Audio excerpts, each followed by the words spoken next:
Hey, Dr. Michael Bowman here, dual board certified facial plastic surgeon and otolaryngologist, coming to you with a 5-minute breakdown on facial fillers.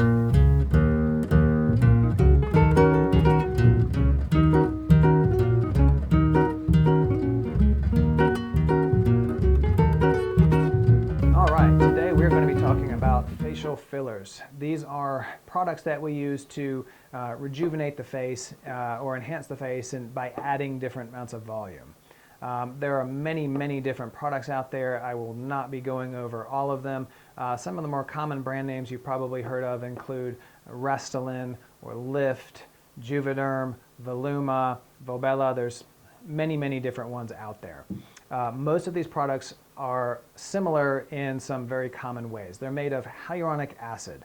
Hyaluronic acid, or often abbreviated HA, is a molecule that's found in the skin naturally. But we found ways to take these molecules and link them together, and it creates a nice gel that your body responds to very favorably. Reactions to these products are very rare, and they'll stick around and just kind of add plumpness and volume where we see fit. So where do we see fit? What are the areas that we can treat? The most common ones include the cheeks and nasolabial folds and lips. Those are the ones that are FDA approved. However, you can use fillers all over the face. Anywhere you see volume loss, they can be very useful. Some of the more advanced areas include the brow, the tear trough, jawline, but really anywhere where there's a little bit of volume loss can be corrected with these fillers. So generally speaking, in terms of how long they last and that sort of thing, it depends on how much that area moves. A rough rule of thumb is the closer to the mouth, the shorter duration they're going to last, and then the further away you move from that, the longer it's going to last. So you'll see the lips and mouth area being the shortest, nasolabial folds in the middle, and then when we get up to the cheeks and tear troughs, you'll find those products lasting a good bit longer.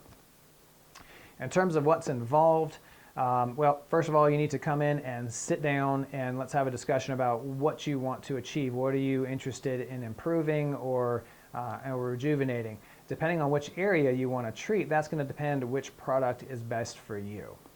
Once we've decided on that and everything, all your questions are answered, usually we'll sit you down. Depending on the area, sometimes we use a little bit of numbing medicine. For a lot of areas, it's not really all that helpful. These injections aren't fun, but they're usually not all that severe. Typically, a treatment for a single syringe might last as short as a minute or two, or may take up to 5 or 10 minutes depending on the area, but it's going to take the time it takes to do a good job there for you.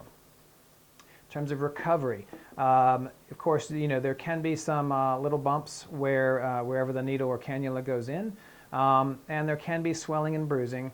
Usually that's not too bad. For the areas that tend to be most prone to swelling, like the lips or around the eye, I generally favor using cannulas. These look like needles, but they're blunt tipped at the end. And so when that cannula comes up to a blood vessel or nerve, it just sort of pushes it out of the way instead of piercing it the way a needle would. End result is, first of all, a lot less pain when you're doing the injections, but second result is a lot less swelling and bruising. But if you do get swelling or bruising, of course, icing can help, arnica montana can help, and makeup can generally be used to cover any bruising, even 15 minutes after the treatment if necessary. Most people don't have a lot of downtime with these products in general. I generally check all my patients back after 2 weeks to make sure they're thrilled with the results. As I said, the duration of the results kind of depends on the area that you're treated, so we'll discuss that before we get going with your treatment. I hope that's been helpful. It's kind of a generic discussion about facial fillers. Thanks for watching.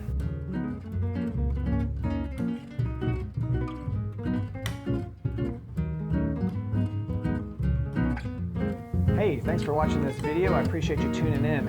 As always, this is a general discussion for educational purposes and should not be meant as specific medical advice. If you have any questions, please fire them at me down below or look for the contact information if you'd like to come in for a consult.